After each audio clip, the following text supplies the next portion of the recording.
Sandosenang sapatos ni Dr. Luis P. Gatmaitan. Si Karina ay anak ng isang kilalang sapatero sa kanilang bayan. Lahat ng papuri ay natatanggap ng kanyang ama dahil sa kahusayan nito sa pagdidisenyo ng mga likha nitong sapatos. Lumaki siyang kapiling ang mga sapatos na likha ng kanyang ama.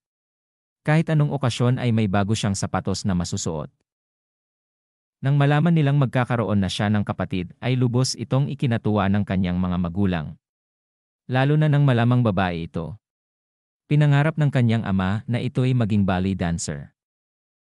Ngunit ang pangarap na ito'y hindi nagkatotoo sapagkat nang isilang na ang kanyang nakababatang kapatid, putol ang dalawang paa nito bunga ng pagkakasakit ng ina nang ipinagbubuntis pa lang siya. Pinangalanan nila itong Susie.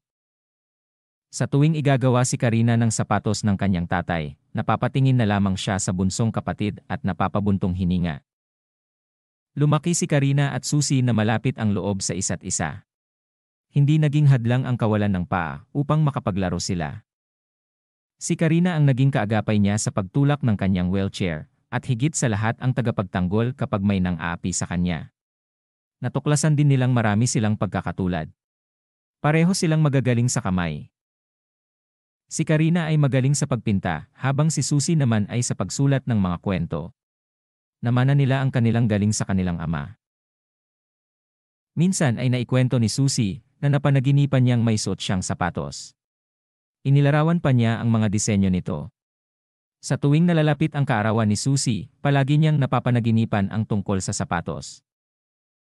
Dumating ang kaarawan ng kanyang ama, at naisipan ni Karina na regaluhan ito ng painting ng isang pares na maugat na kamay na lumilikha ng sapatos. Binigyan naman siya ni Susie ng isang music box. Nang 12 taong gulang na si Susie, sa kasawiang palad ay namatay ang kanilang ama. Isang araw, pumasok si Karina sa bodega upang maghanap ng mga sapatos na maibibigay sa bahay ampunan. Napansin niya ang ilang mga kahon na maingat na nakasalansan. Nang binuksan niya ang mga ito, nakita niya ang isang dosenang pares ng sapatos na may iba't ibang laki at ginawa para sa iba't ibang okasyon. Laking gulat niya nang mabasa ang mga liham pagbati na isinulat ng kanilang ama para sa pinakamamahal na anak nitong si Susie. Nang ipinakita niya ang mga ito sa kanyang kapatid, sinabi ni Susie na ito ang mga sapatos na napapanaginipan niya sa tuwing kaarawan niya. Naisip niya na tinawid ng kanyang ama ang mga panaginip ni Susie upang maipasuot sa kanya ang mga sapatos. Naikintal sa isipan ni Karina na hindi perpekto ang buhay gaya ng hindi perpektong pagkaliha sa kanyang kapatid. Gayunpaman, may mga perpektong sandali.